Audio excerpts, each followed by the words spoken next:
CBI তদন্তের নির্দেশ।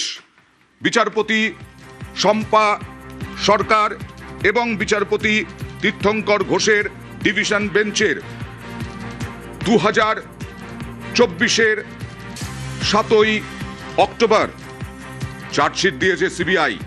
1 বছর 7 মাস আরও তদন্ত কি করেছে সিবিআই, প্রশ্ন তুললেন বিচারপতি তীর্থঙ্কর ঘোষ। সিবিআই যে রিপোর্ট দিয়েছে তাতে 1 বছর 7 মাসের তদন্ত নিয়ে তেমন কিছু নেই, মন্তব্য বিচারপতি শম্পা সরকারের। সিবিআই চার্জশিট দেওয়ার পর কতজনের সাক্ষ্য গ্রহণ করেছে বিচারপতি তীর্থঙ্কর ঘোষের প্রশ্ন।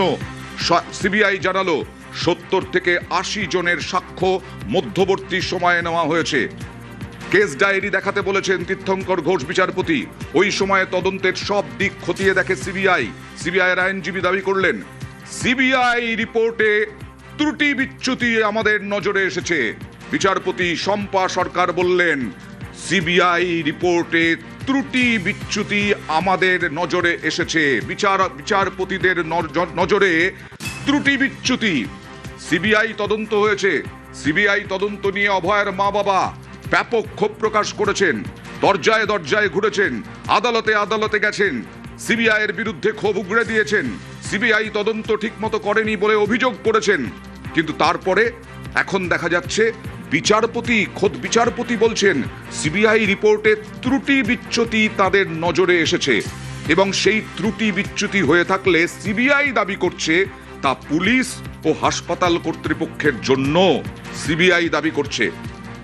আর সেই কারণেই আবার তদন্তের নির্দেশ, আবার সিবিআই এর উপরে ভরসা রাখলো হাইকোর্ট এবং রিভিজিট আবার যাবেন সিবিআই তদন্তকারীরা ওই আরজি করের ঘটনাস্থলে এবং রিএক্সামিন পুনরায় পরীক্ষা নিরীক্ষা করা হবে সিবিআই এর পক্ষ থেকে।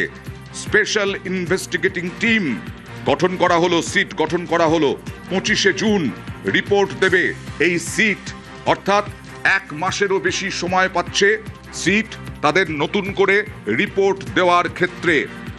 এই প্রশ্নগুলো তুলেছেন বিচারপতিরা যে সিবিআই চার্জশিট দেওয়ার পর কতজনের সাক্ষ্য গ্রহণ করেছে।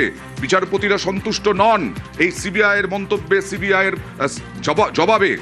তদন্তের সব দিক খতিয়ে দেখা হয়েছে সিবিআই দাবি করছে, কিন্তু না, ত্রুটি বিচ্যুতি আছে সিবিআই তদন্তে।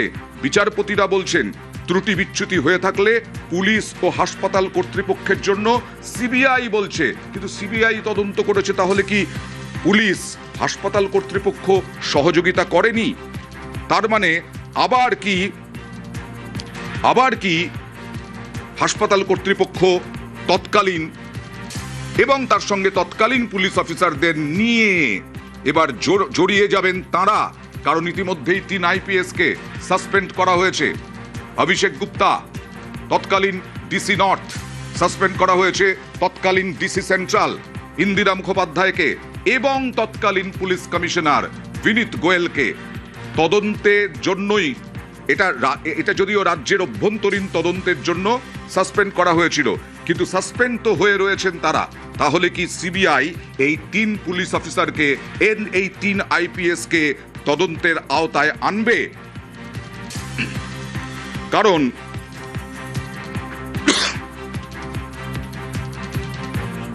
সিবিআই যে রিপোর্ট দিয়েছে তাতে 1 বছর 7 মাসের তদন্ত নিয়ে কিছু তেমন নেই, এরকমটাও বললেন বিচারপতি শম্পা সরকার এবং বললেন সিবিআই রিপোর্টে ত্রুটি বিচ্যুতি তাদের নজরে এসেছে।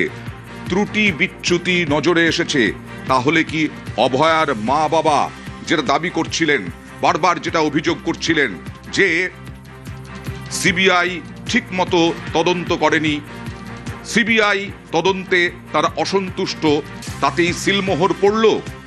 ডিনার থেকে শ্মশান পর্যন্ত ঘটনাক্রম খতিয়ে দেখবে সিবিআই।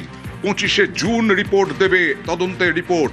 সেই তদন্ত রিপোর্ট কি এবার ত্রুটি বিচ্যুতি মুক্ত হবে, যেটা বিচারপতি শম্পা সরকার বললেন? এই খবর নিয়ে ফিরে আসবো, আরো আপডেট নিয়ে ফিরে আসবো একটা ছোট্ট ব্রেকের পর। সঙ্গে থাকুন। নিউজ